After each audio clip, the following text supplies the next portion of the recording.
welcome to the first Educate to Elevate of 2022. My name is Joanna Lane. I'm the Senior Director of Education for the NFCA, and we are thrilled to bring you a session on generations in the workplace.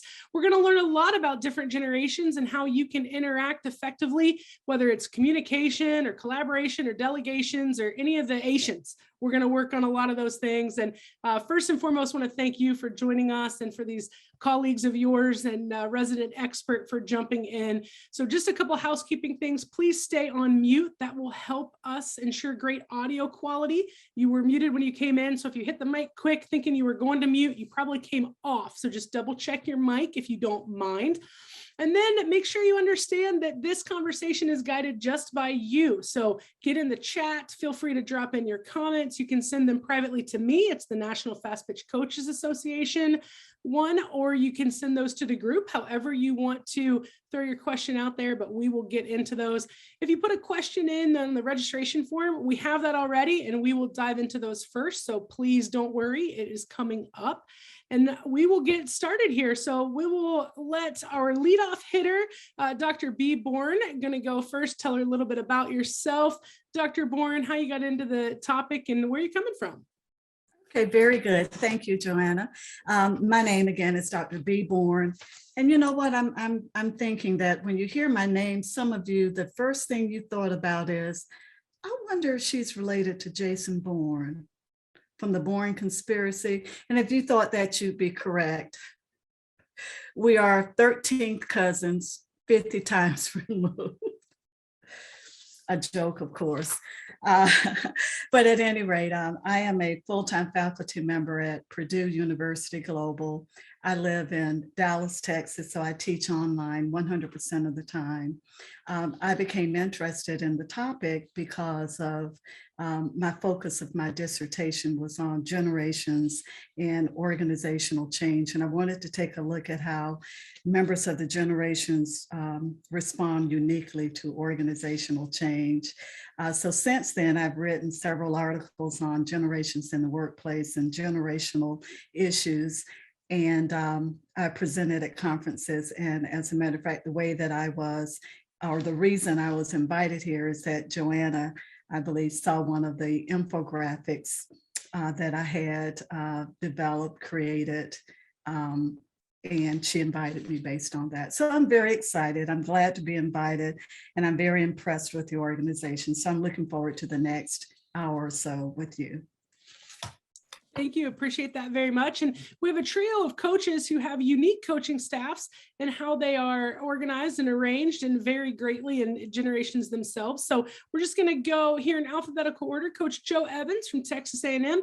Coach, you go ahead and unmute and tell us a little bit about yourself, your staff, and anything else you want to share.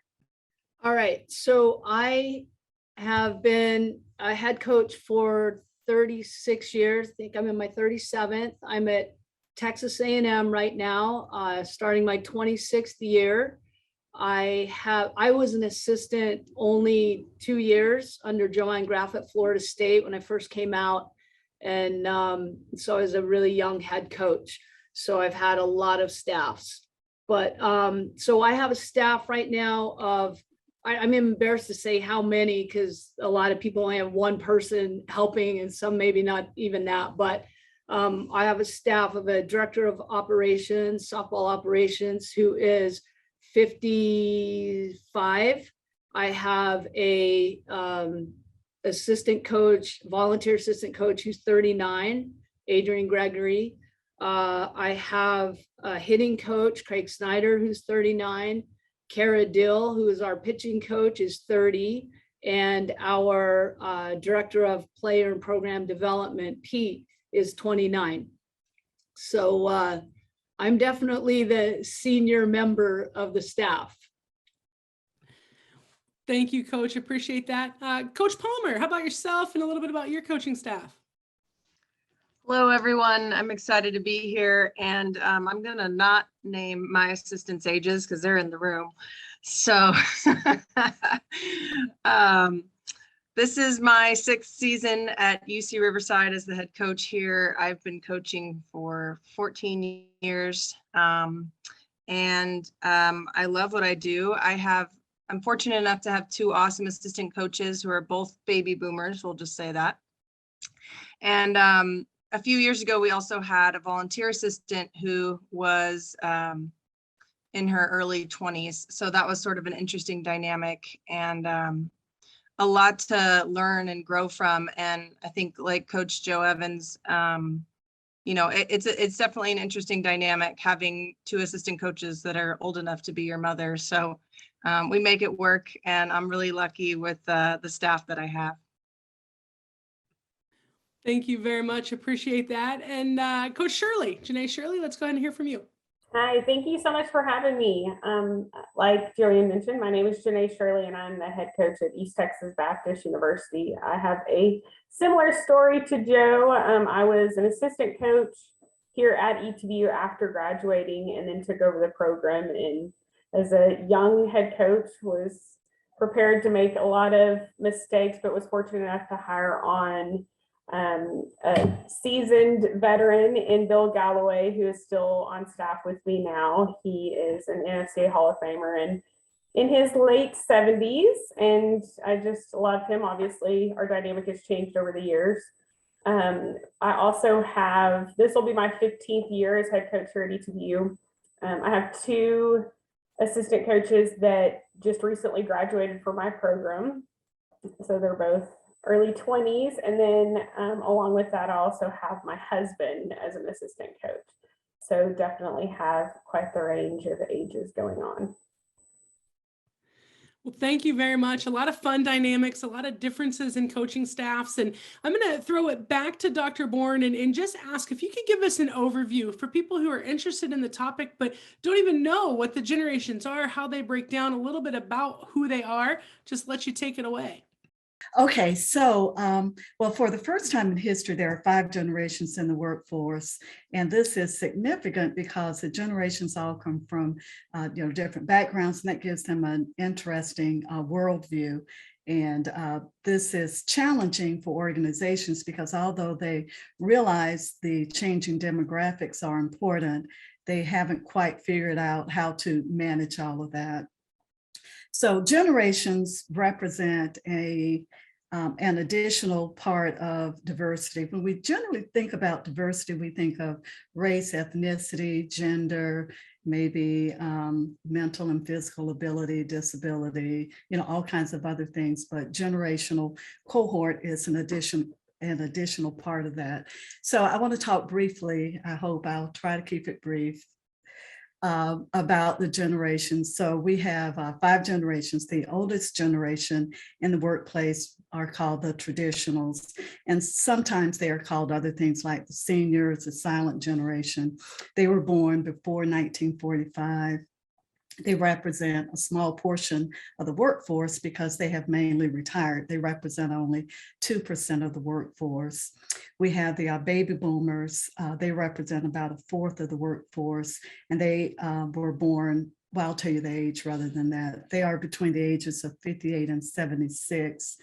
We have Generation X. They represent about 1/3 of the workplace. They are between the ages of 42 and 57. They were also the latchkey kids. Their baby boomer parents were out there working and left these folks at home alone to kind of fend for themselves. And we have the largest generation in the workforce right now, and that would be the millennials. They represent 35% of the workforce. They're between the ages of 26 and 41. We have Generation Z.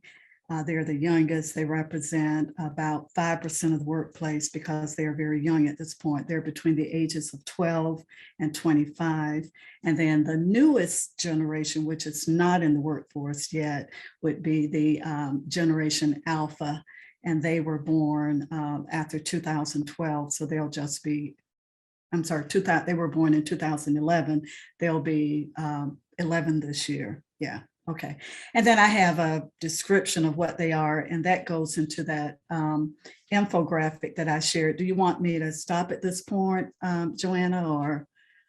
I don't want to just hog up the whole conversation. No, you're good. You're good. I did go ahead and put that link to the infographic in the chat if people wanted to try to, follow along as you were going through some of those things. So that's available to them as well. But yeah, we can go to questions if you want. If there's anything else you want to share, feel free.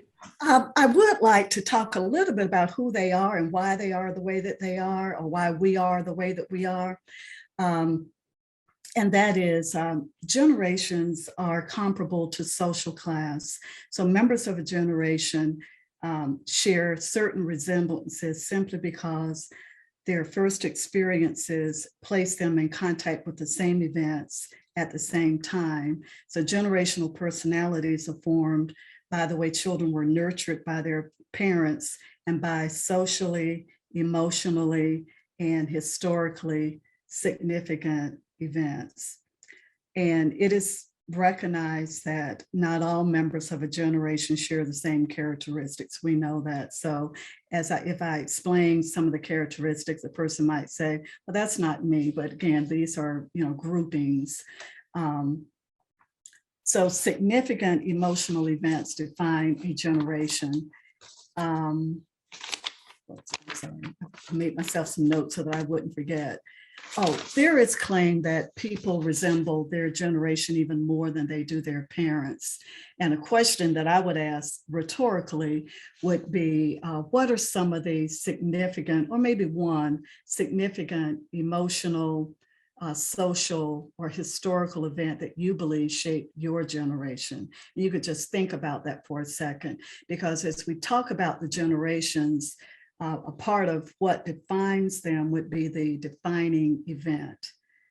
So would anybody like to share what one of those events might be for you, that if you think about during your formative years, what was one of those major emotional, significant, historical, social events that you believe shaped your generation? Anybody want to share anything? Let me go down to the chat. Oh, okay. So during when I was in college, 9/11 happened. So I think that was, for a lot of people my age, something that definitely shaped like how we looked at things and everything, for sure. Excellent. And that is definitely one of the ones, if I get into some of the characteristics, that's one of the defining events for one of the generations. So thank you, Coach. Anybody else want to share theirs? And I'll also glance at the chat just in case. Oh, the end of the Cold War. Yes. Yes, the assassination of Robert Kennedy and Martin Luther King Jr. And yes, okay, very good. Good. Want to be sure we're all on the same page, that it wasn't something personal that only happened to you. So when we, I'll start briefly with the baby boomers, perhaps. And of course, I know that just in the sake of time, there, of course, is the older generation, which represents only 2% of the workforce. But the baby boomers are characterized as being those that have self-gratification. They believe that achievement comes after you pay your dues. And I think that's significant because sometimes there is generational conflict, because a younger generation might believe that I'm here today, I want to change things right now, today.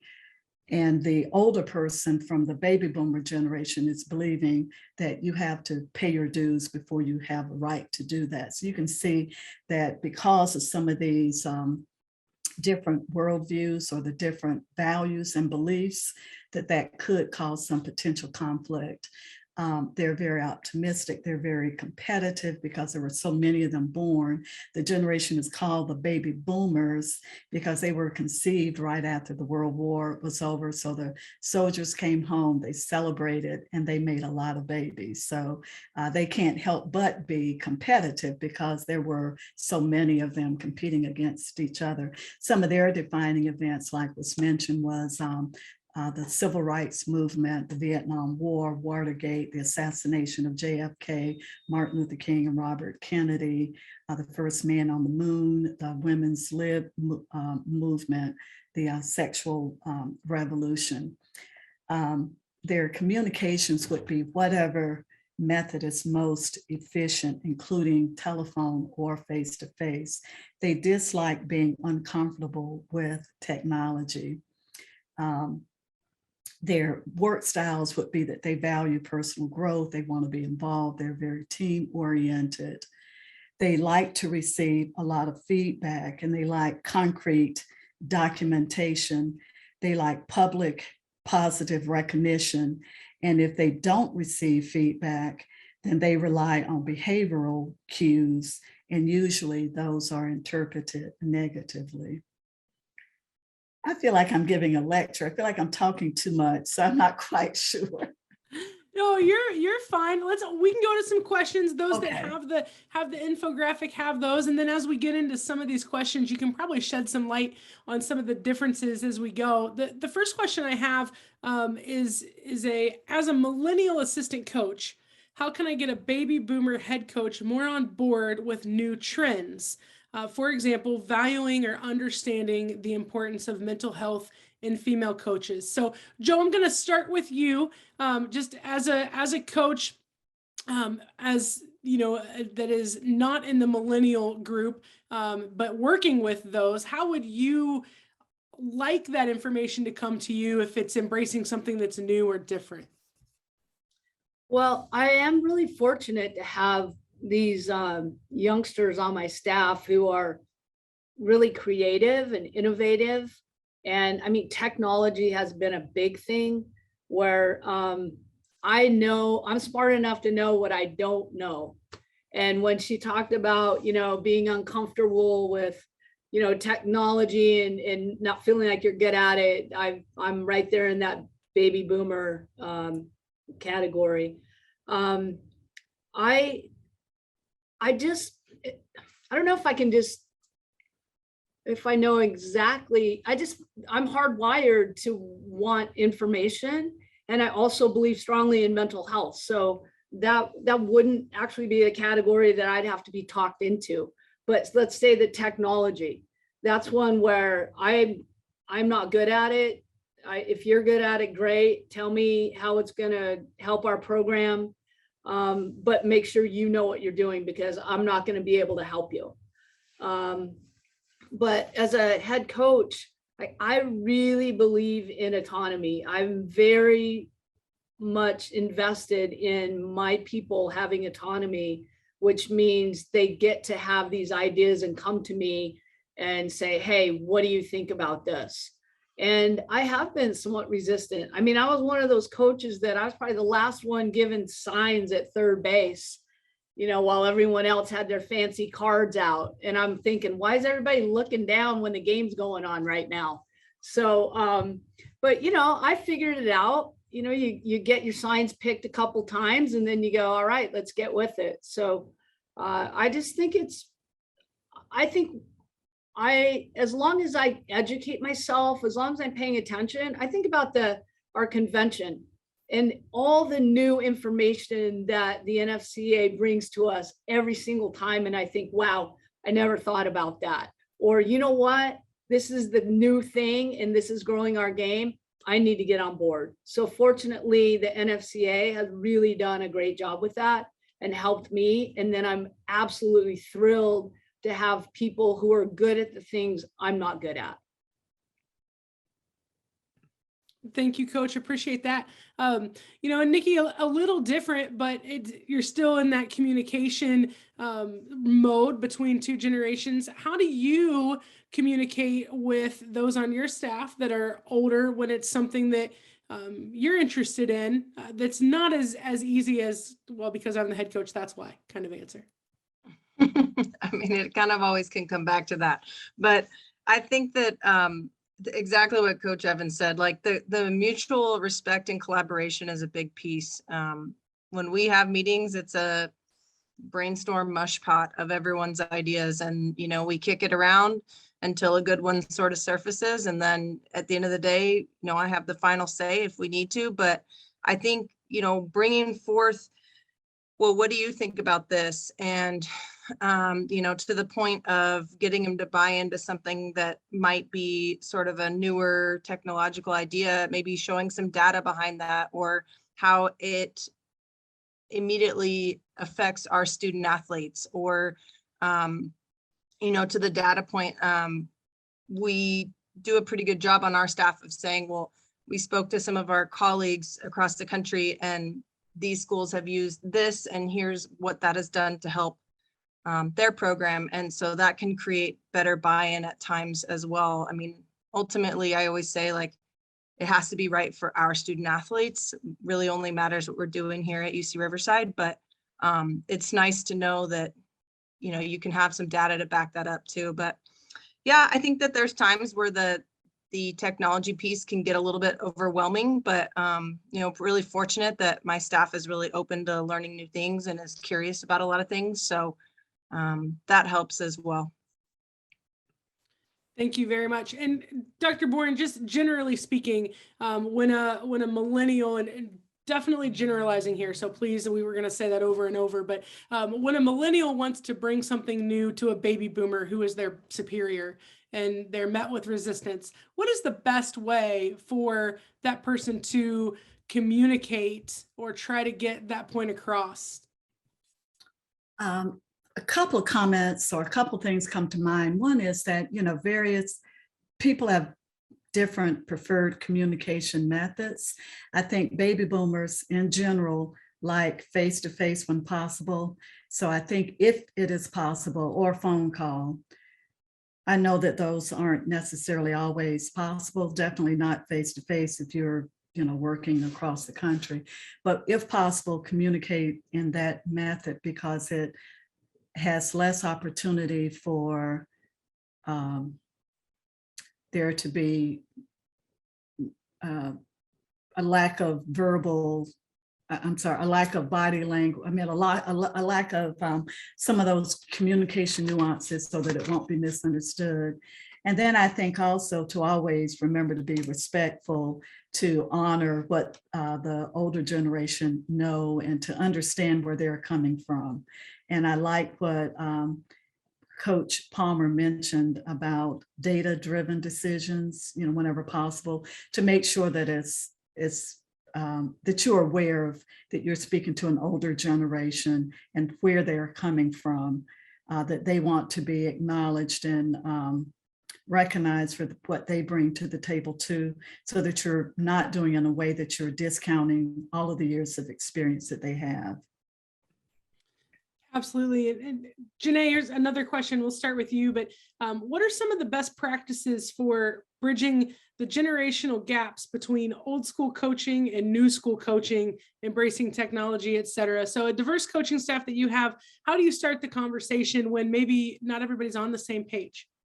Well, I mean, I definitely think that there's been times where Coach Galloway, who did not have a phone or any of that stuff when he started, he's done a great job of, from the beginning, encouraging me that if I did not continue to grow in the game would pass me by, which, for those that know him, he is very old school and he's stubborn, but he's definitely right about that. If you aren't willing to change with the game will pass you by, because kids are going to change, technology is going to change. And so you have to be willing to open up to different ideas. One of the biggest things, when we have conversations about the technology piece and using it in our program and different ideas and stuff, I 100% believe that he thinks that it does not work, point blank, but he is very adamant about saying it doesn't matter if it does or not. It only matters if they think it does. And so I think that's an important piece too, is really ultimately our goal as a coach is to get the most out of our players. And so if that takes us, thinking outside the box or doing something that we're not comfortable with, our staff's not comfortable with, it ultimately doesn't really matter, because now we're getting kids that on their travel ball teams, they all are using the technology piece. They all have, coach's eye and looking at all this different stuff. And so for them, explaining stuff is hard, just verbalizing, they have to see it, because that's how they've what they're used to. But he's been great about like kind of showing me that that's able to do, even though he's resistant with it sometimes. Thank you very much. Appreciate that. And then, how about for you, Nikki, let's go to you and then we'll go over to Coach Evans, but just things that you've noticed in conversations that you think might have something to do with the generation side when you are trying to hash out a situation within your program. I know that like during COVID, I hope I'm not throwing him under the bus, but it was difficult for Terry and Cindy because to the point of the face-to-face conversations. And, I almost made a mistake and got really comfortable with the Zooms and the texts and things like emails to just like kind of boom, boom, boom, get stuff done. And I'm like, barely a millennial, but I'm, maximum efficiency and as fast as we can to get everything done. And, I think it was Cindy was nice enough to speak up and be like, I'm losing my mind here. We have to have an in-person meeting. And so, I think that those can be more difficult for me, the really long meetings, and they're super helpful for my baby boomer assistants. So, we get a lot done and super productive. And so we do that. So I think during COVID, that was a difficult piece of it was, trying to connect and be creative using technology. And that's not always so comfortable. So I think that, and then, issues within the team, it's kind of the same thing. And it's, like Dr. Bourne said, you have to have those in-person face-to-face meetings. And so when we have to make decisions like that over the phone or via text or quick decisions like that, it can be a bit of an adjustment. So I think just being cognizant and mindful of that and have that sort of mutual mentoring relationship along the way can be helpful. And then Coach Evans, just your take on, as you think about the dynamic with your coaching staff and having the conversations and dealing with the diverse group that you have, what are some things that come to mind on how to best start those conversations? Yeah, one thing that I'm really thankful for, and I hope any young assistants, if you're on here, is that my people have the confidence to come and say, hey, I think if we tried this would work. Or I think this would make our team better. Or what do you think about us using our fundraising money to buy X? And then I can be stubborn and think, no, I don't want to do that. But to really continue to challenge myself that when they come to me with these things, I want them to be able to explain to me why it makes sense, why we should do it, why it would work in our system. And for example, tandem relays. Okay, I never taught tandem relays. I thought that was like a baseball thing on a big, huge field, and I did not think that was necessary in any way. And so Coach Snyder's like, yeah, it's really great. And I just kind of kept blowing it off. Like, I'm not doing it. I think that's a waste of time. We can't even do regular relays. Why are we going to do that? And then he showed me how it worked. And we got out there and I'm sold. It's so smart. And we're in a big ballpark and it makes complete sense to me. And I never would have done that on my own. And so just one thing I want to encourage assistants, like, you've got some great ideas, but you just can't go, Oklahoma does it, so we need to do it. Like, a coach needs to know how this benefits their own program, how it works within their system. And then don't be too much of a curmudgeon as a coach and say, yes, I have room to learn. I want to be better. I'm really grateful for the programs I have to compete against every week because I have to get better. I have to get better, and they're innovative. And so they do things that my young coaches like, yeah, I know how they're doing this, and this is how we can make it happen. So there are a lot of things like that. The technology, I just keep bringing up because it's so different being a baby boomer. And, I think I'm all that because Twitter's easy for me. Like Instagram, I don't want anything to do with it. I don't want to take pictures of myself. That's embarrassing. I don't even understand why we have to take so many pictures of ourselves. But I understand it needs to happen for recruiting and that whole dynamic. So yeah, they've been great at kind of helping me with that. And I like to think I'm hip, you know, I think I'm pretty hip for, I guess, my age, but still. Where do you fall in TikTok, Joe? Are you doing team TikToks yet? Or Okay, my players love TikTok. And I think when they show me, like, yeah, that's funny. Coach Jackson loves cat TikToks. So I swear a few times a week I'm getting a talking cat TikTok. That's funny. But I'm never doing my own TikTok. I love it. Thank you, Coach, very much. So a little different shift here, but talking about the advantages of a multi-generational workplace. You know, you talked about this a little bit, Dr. Bourne, that it's a different type of diversity. And I think we've all become more attuned to diversity over the last several years. So what are the advantages that coaches, administrators, people should seek out in intentionally diversifying their coaching staff or program by age? Okay, and that's a really good question. And I think it also goes back to what Coach Evans said, and that is that with herself being a member of the baby boomer generation, thinking, okay, I have all these years experience, I really know what I'm doing.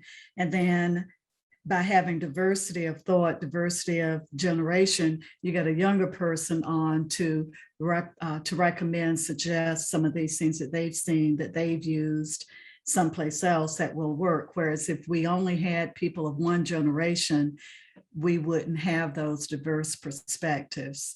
So I believe that members from all generations bring something unique to the table, you know, even if it is to wait a minute, let's take a slower approach. Let's think about this, as opposed to just being ready to jump off and try something different today, or someone who is thinking of, you know, just different components of it. So I think the different generations bring to the table a unique way of thinking about something that someone else may not have thought about, perhaps new technology, innovation, and then of course the experience of older generations. One of the things that I like, which has nothing necessarily to do with sports, but the former CEO of GE introduced a concept called reverse mentoring, whereas in the organization, he paired younger members of the team with older so that they could learn from each other and mentor each other. And I thought that was pretty unique. It's called reverse mentoring, when you mix members of generations to mentor each other. So. Perfect. Thank you very much. And Janae, let's come to you next, and then we'll go over to Nikki. But and kind of the same question, what are the benefits that your team is getting right now from having such a unique coaching staff in terms of generations? Well, I mean, I definitely think that we have the perspective of having players that just graduated that can help myself and Coach Galloway understand things that are annoying them, or things that they like, dislikes, likes, things that we need to change. So I think we have the insight on that end of it. But I also feel like our benefit has been like kind of knowing and understanding where the game has come from, like reasons why the ballpark's changed, reasons why a lot of the rules were put in place, because I think it helps us understand what we're trying to do. And I can't tell you how many times Coach Galloway stopped practice and given them a history lesson about just like the color of the ball change, or, you know, in 19 whatever, they had 2 national champions, whatever. But it's helpful for them to understand some of the backstory, so they understand some of the stuff that we do and why we do it. So, you know, for most people, I think it would be looking towards the younger and the new, but in our case, I feel like we have so many benefits from looking at the past and reasons why things changed. Well, I love that, and so important. And I immediately think of, you know, 50th year of Title IX and just so many things that we can teach, you know, all of the players that are playing right now, and just some really cool things. So I think that's great, Coach. Nikki, how about you? What are some things your student athletes are getting right now from the diversity in your coaching staff? Oh my gosh, they get a lot every day. I think that I would agree with the historical stuff, but I I think too that, you know, just having sort of experience to sort of connect to different, even like rules in the game, you know, a certain, you know, like look back rule, or, you know, I don't know, different situations that come up on the field. And Coach Schweiker or Coach Bristow can reference, you know, in the 1990 whatever World Series, this happened.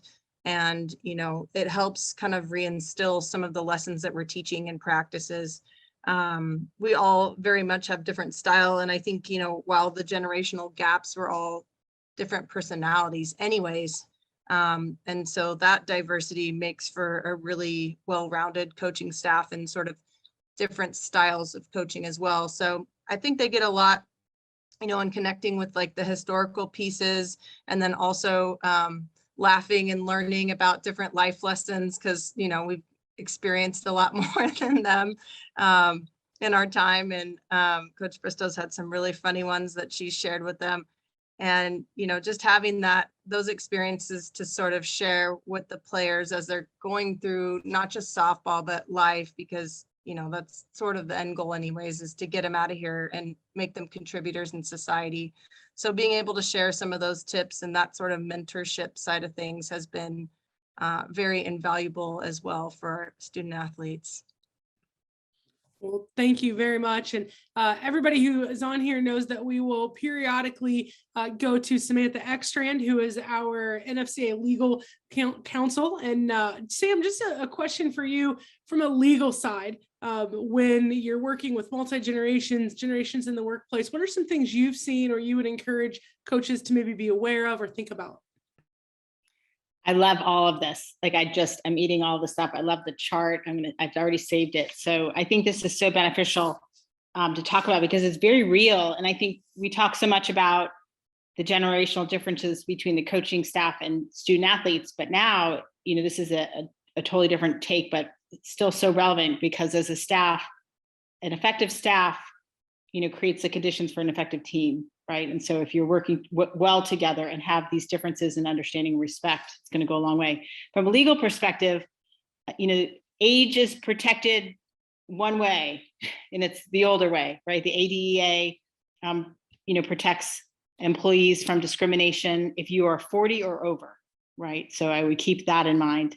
I was just on a call this morning on a hiring committee, and they started talking about age, and I said, without sounding any alarm bells, you know, why don't we talk about experience, or, you know, skills or knowledge or background, or things that you think can add in.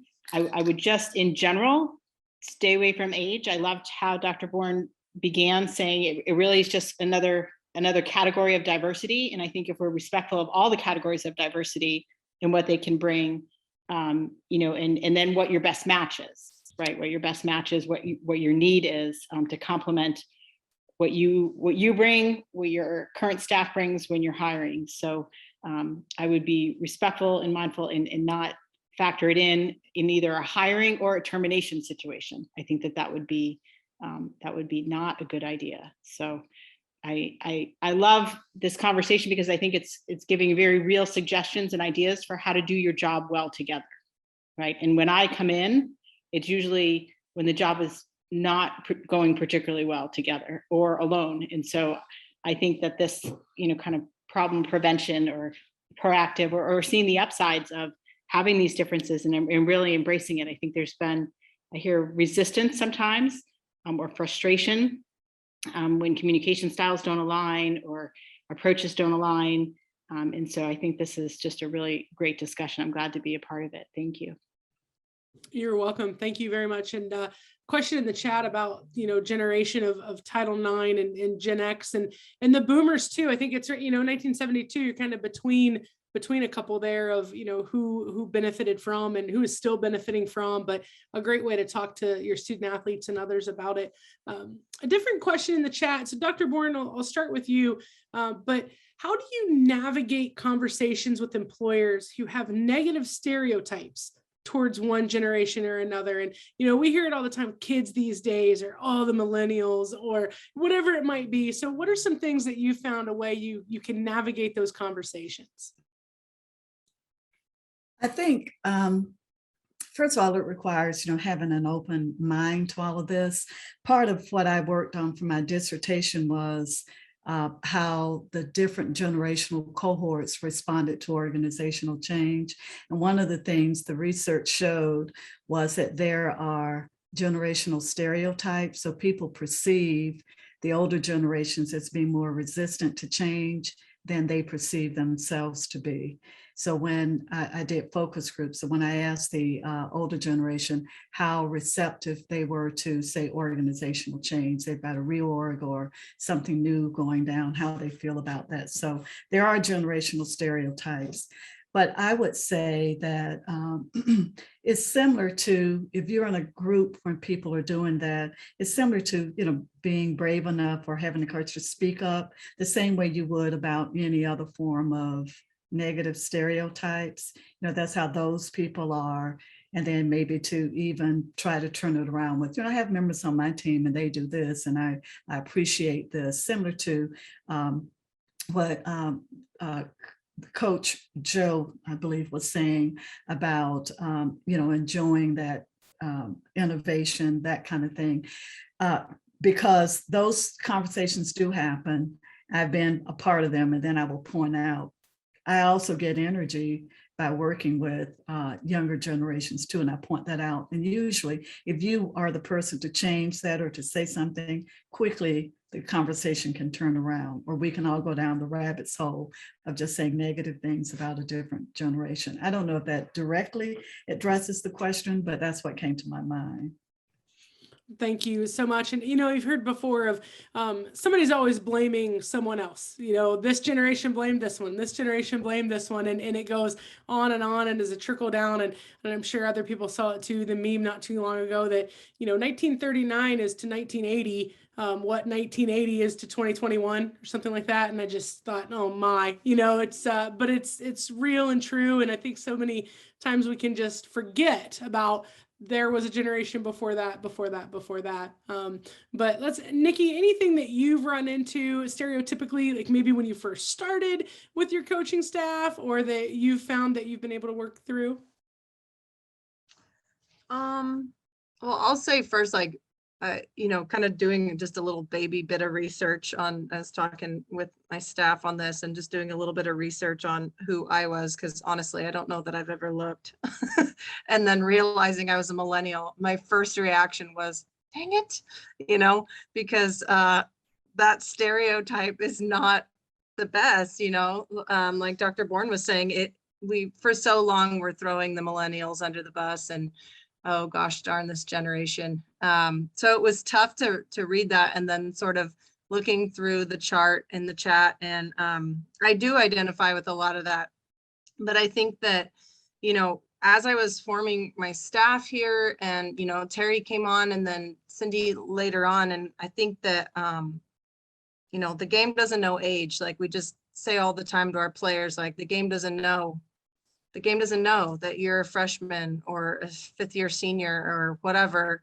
And as long as there's a good, respectful relationship behind it, the game doesn't know. So why should we make that a thing? And I'm fortunate that there's a mutual respect on my staff. And, when you're an assistant coach, your job is to collaborate and be a soldier, no matter what your age. And when you're a head coach, your job is to be a leader, and no matter what your age. So, I think that I've been very fortunate with that. But yeah, I think the perpetual stereotypes can be difficult at times.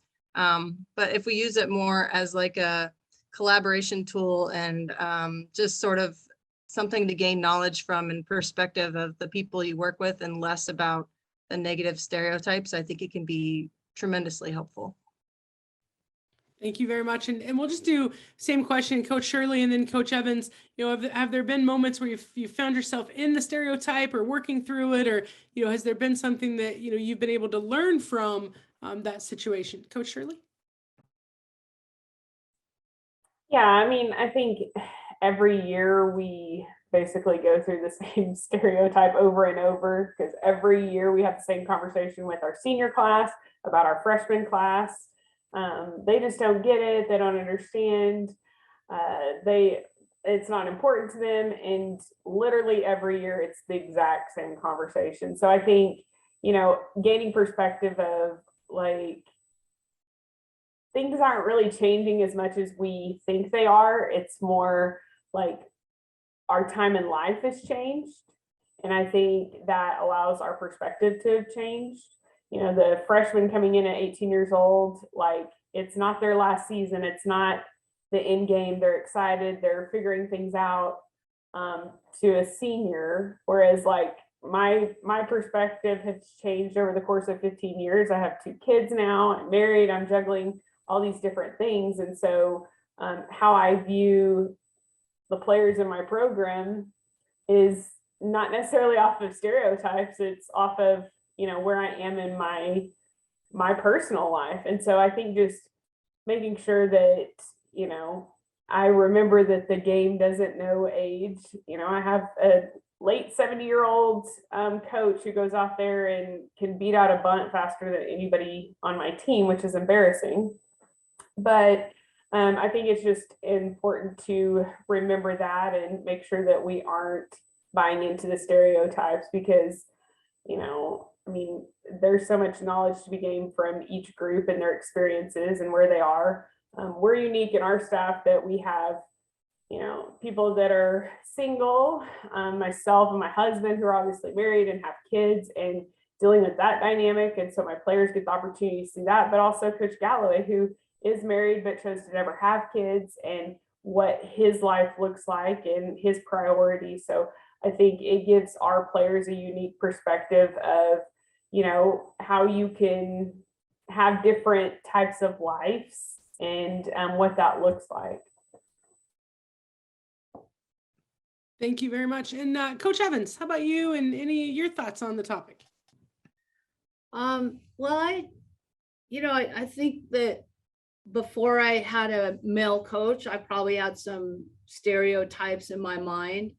I was always one of those very adamant. I was always going to have an all-female staff, and then I was looking for a very specific skill set, and it ended up being a guy who checked all the boxes. So, the thought of women are, relationship people and the guys or whatever, that's thrown out the window. I'm surrounding myself with people who care about relationships, who care about building relationships. And it's not a gender and it's not an age. And so I think those stereotypes of, also, as an older coach, more experienced coach, I know a lot of my strengths come from my life experience. They come from my years of coaching and the challenges and the highs and lows. So I don't want to always think that because some of my coaches are young, that they can't manage some of those challenges that I've been through. So I do try to mentor them and trust them. But it's important that I don't think they can't do it because they haven't been in the game forever, or they, haven't experienced what it was like 30 years ago to deal with certain situations. So really just trying to keep an open mind and give my people the benefit of the doubt. One thing that I always get concerned with, like, social media is so important, and it has to be integrated in our programs, and our players are living in social media. So for me as a head coach and someone who really cares about boundaries, I want to know that my assistant coaches, with all they know about social media and they're involved and they're in it and they're doing Snapchat, plays, all that, I want to know they have boundaries and can manage this whole big beast of a social media and the outlet. So that's not really a stereotype, but I want them to use these avenues that we have. And I also want to bring in my age and wisdom and experience to say, let me help you navigate what's going on with this. Thank you, Coach. And speaking of the boundaries, it kind of made me think a little bit. There are generations that want more flexible work schedules, or that seek more prioritization of their own downtime and things that are a little bit different. And in an athletic setting, that's new. I mean, that's not something, if you're not working, you're not trying. If you're not in the office, you're not getting things done. There's some nuances there. Can you walk us through that a little bit, Dr. Bourne, with some of the Gen X, millennials, and then Gen Z, which are our student athletes right now, and their expectation of balance and flexible schedules, and maybe what the last I think it's 2 years, I don't know what we're going on now, but how that's come into play a little bit, if you don't mind.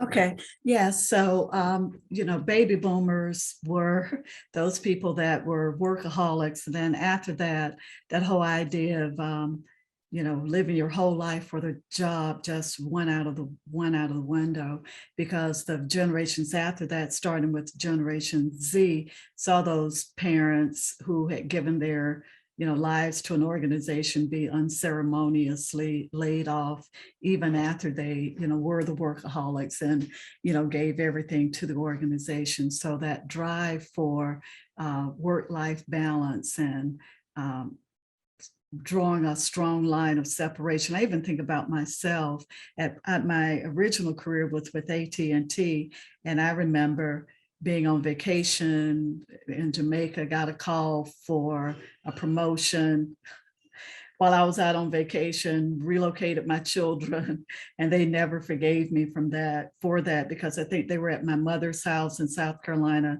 So they never got a chance to go back to Houston to say goodbye to their friends. But people today aren't doing that. They're thinking of family first, and they should. But I was a company person. I got promotion and I moved. I did what I had to do to climb the ladder. And it had a big cost.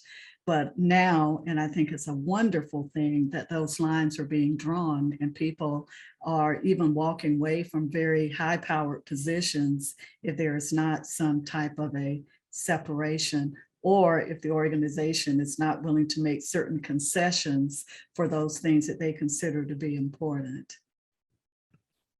Thank you. And let's just go around the horn on that, and experiences that you've had with that, specific dynamic of taking breaks for yourself, work, how that's changed, how your coworkers see that, if they see it differently, or your administrators. I think that's something too. Some of us are a different generation than our administrator or athletic director, sports supervisor, and maybe how that comes into play with this one. So Janae, you want to start this one off, just that idea of work and play? Yeah, I mean, obviously being the mom of 2 kids, I want to make sure that I'm not just investing in my student athlete's life, that I'm still involved in my own kid's life. And I think that I've had the unique opportunity at ETBU to show them that you don't have to necessarily give up one to have the other. You can still be successful, and go to your kid's basketball game or do whatever, have them involved in the program. So I definitely think that that's important. It's hard. It is a stereotype of, if I'm not at every tournament every weekend, then somebody's getting better than me. And I realized really quickly that that was just, the enemy creeping in my head and telling me all these things that it's not true. It's definitely, you can have that balance and you can be better for it. But also there's that factor of coaching. I'm fortunate in a place where we don't have to be in the office from 8 to 5. But with that is you have to be self-motivated to get your stuff done. And I think for some of these student athletes, that's why the online courses were really difficult, because they were used to having the structure of going to class and turning things in, and having the flexibility of just getting stuff done was challenging for them. So helping them understand what it looks like to not procrastinate, to manage your time. And, if you go ahead and get this stuff done, then you can have time to do things later on. So, I definitely think that there's a balance there that you have to understand, and those boundaries you have to keep. Thank you very much, Coach. Nikki, same question. feel like I'm a bad person to ask this. I'm working on it.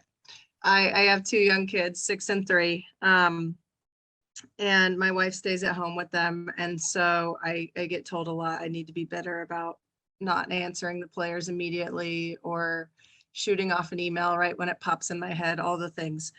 So yeah, I think, but I like what Coach Shirley said too about, you know, I do want to model for our women that you can do it all, that you can be a mother and work full time if you want to. And so occasionally my kids will come out to practice and help flip balls or something, you know, but I think that, yeah, like that's a really important piece of this as well, is being a good role model for our student athletes. I feel like I've been more intentional with, you know, my staff and saying like, hey, just take it home. Like it's 3 o'clock, go beat traffic, take it home, do what you got to do, go to the doctor. And then, you know, if they're like Coach said, if you're motivated enough, you'll get it done by the end of the night, you know. And so I've tried to be, I'm working on it. I've tried to be more intentional with it and working on silent mode on my phone more often, trying not to be on the computer till midnight in bed. But it's a part of our coaching culture that I think, you know, I can continue to grow in and continue to learn so that we're modeling it for our student athletes as well. I feel you, Nikki. It's hard. It is hard. So I feel there. Some of that is speaking to me as well. I'm sure all of us, and whether it's generation thing or not, it's a profession thing in a lot of different ways. Coach Evans, how about you? Has that varied through, and are you seeing differences in your coaching staff? What's your experience been? Yeah, I feel like I'm actually pretty good at the work play thing, which is why I think I still love my job and I'm not burned out. That I've always, I feel like I've worked hard, but when I'm not working, I can shut it down. Like if I go on a vacation, I'm actually going on a vacation.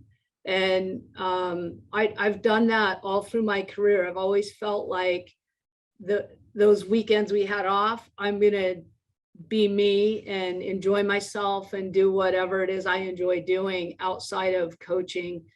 And having said all that, I will say it feels like my quality of life now is not what it used to be. I don't know why. I just feel like it's so competitive now. I have to be working all the time.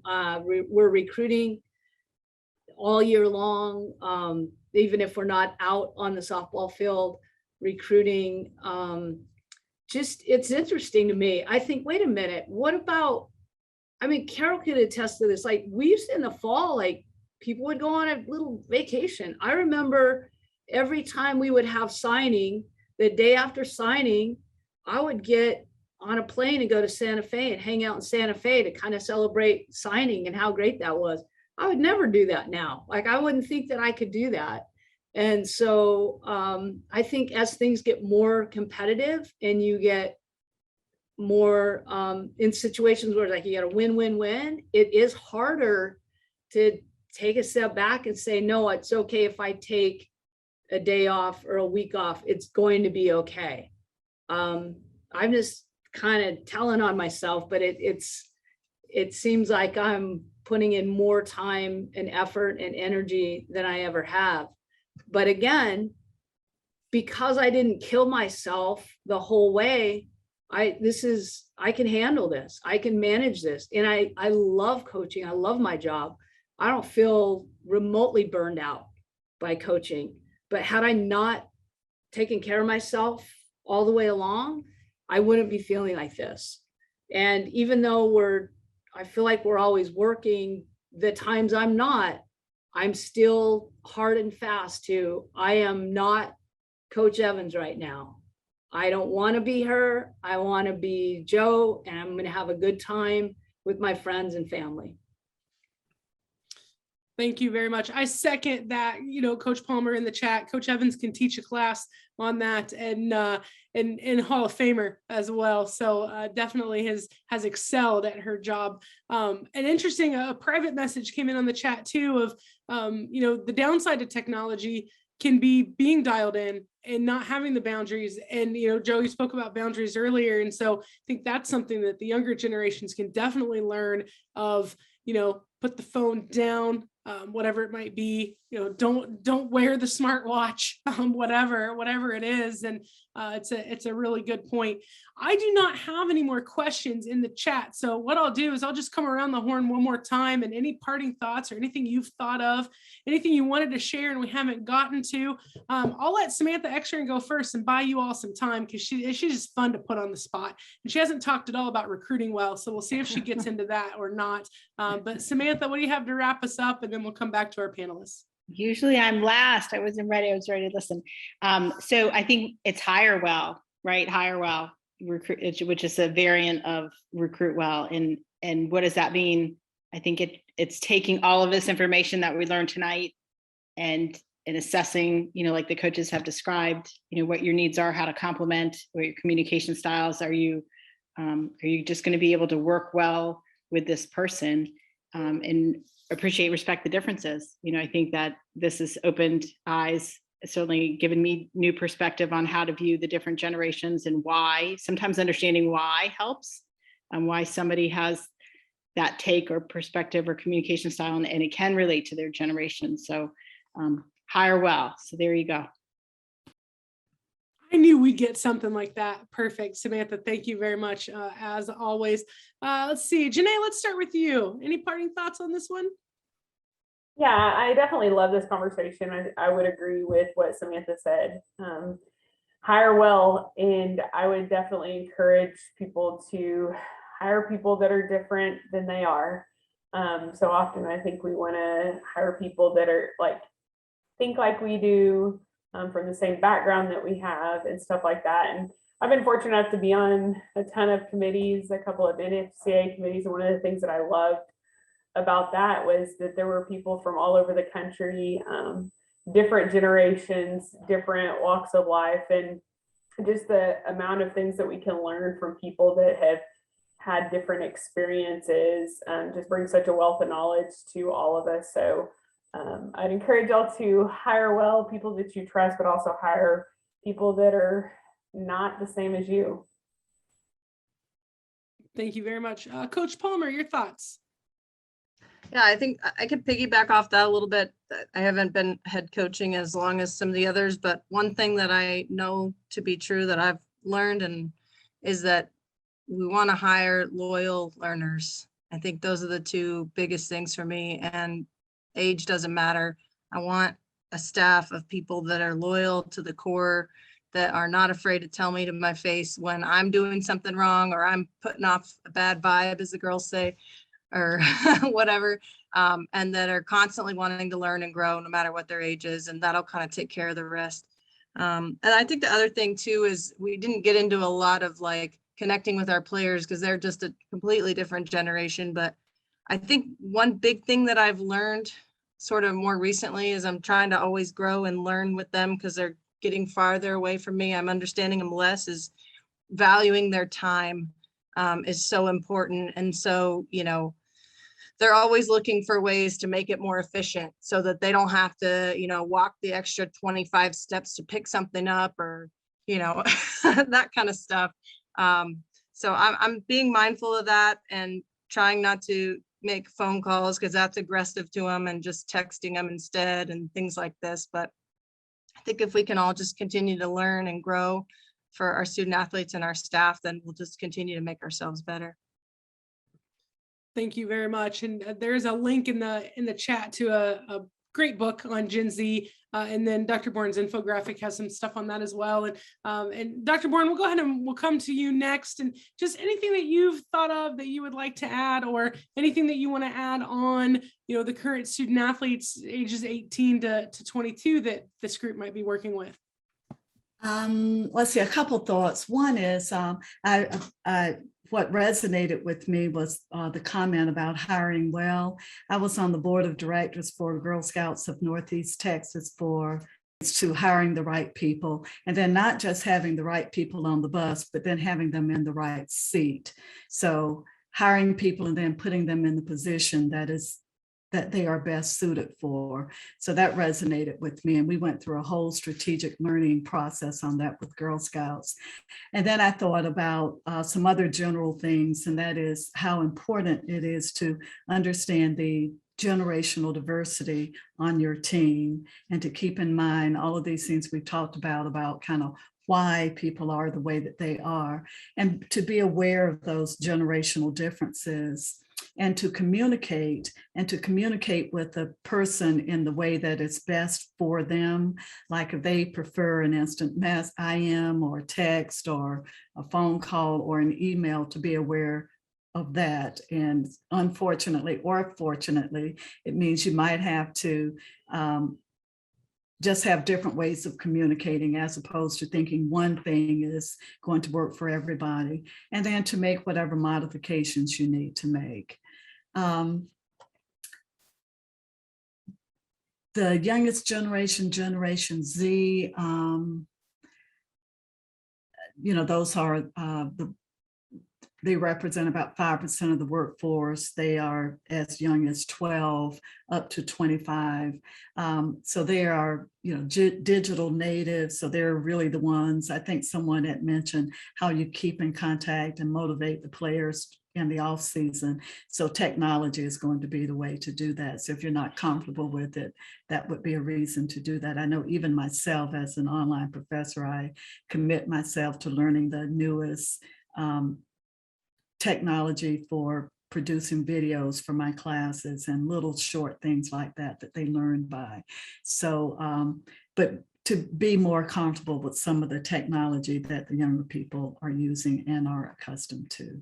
So I think that's it. And I want to say thank you again for inviting me. This has been very, very wonderful. I look forward to viewing the video and then sharing it with my colleagues as well. So thank you. You're welcome, Dr. Bourne. Thank you very much. Appreciate that. And there are some resources out there, some footnotes for more of Dr. Bourne's work in the chat from that infographic if you want to learn more about the things she's doing. Coach Evans, you are a cleanup hitter. Coach, what parting thoughts do you have, and what would you like to share? Well, one thing is, I just think we're so lucky to be coaches, because to me, it just keeps me young. Some people might feel my age is old. I don't at all. Like, I feel like a kid still, and it's because I'm around kids. So they always stay the same age, and it makes me feel young. And also, I talk about no to TikTok. I'm never doing TikTok, but your music, I'm listening to it, and I'm going to be in it with you. So pick the thing that you can identify with. And it's funny when we play a lot of music at our ballpark during practice and before and after, and like I'll know a song and I'll say something like, "Oh yeah, I love it," and some of my kids are like, "You know this song?" And I said, "What do you think? I like listen to Frank Sinatra?" What I mean, I'm like, I got it. So it is fun to be able to talk about music and things that we have in common, even if we're not remotely in the same generation. And then with my coaches, like, I just want to encourage everybody, hang out with your coaches outside of softball. Take the opportunity to go buy them drinks or go do the thing they like to do, and enjoy that. And I'm thinking about, had to have been 3 years ago, maybe more, Cara Dill, my assistant, who's now age 30, I think. Also, I have to admit, I didn't know any of their ages. So I had no idea how old my people were. So anyway, so Cara Dill says, "Hey, I want to go to Lady Gaga, and I don't have anyone to go with. You want to go to Lady Gaga?" Absolutely. I mean, I didn't have on the boa like she did. I didn't have glitter on, but I was in it and I loved every minute, and I love Lady Gaga. So anyway, fun to hang out with my staff. I love them. We have a great time. And I just think it's really important to be able to go hang out and not talk about work. Don't talk about softball, talk about their kids, talk about their life, talk about your life, let them in a little bit. And to me, it's just really helped me have really rich relationships with my people. Well, thank you so much, Coach Evans, and thank you everyone, Coach Palmer, Coach Shirley, Dr. Bourne. Truly appreciate you. Samantha, you're always a pleasure to have on as well. Thank you for your insight. And we will keep these coming. We know spring is hard, but remember, these Educate to Elevate sessions are all recorded and they're available in front of our paywall. So share with anyone that you would like. We have topics ranging from soup to nuts. We have a little bit of everything, and we will continue bringing these to you throughout the year. So if there's something that you can think of that is important to you as a coach to professional growth that falls outside of the lines and the X's and O's, let us know so we can continue to cultivate this content and bring those things to you and find the best people to deliver that to you. So thank you so much for joining us, and we will see you next time. Appreciate you, and have a wonderful, safe start to your season. Thanks, everybody.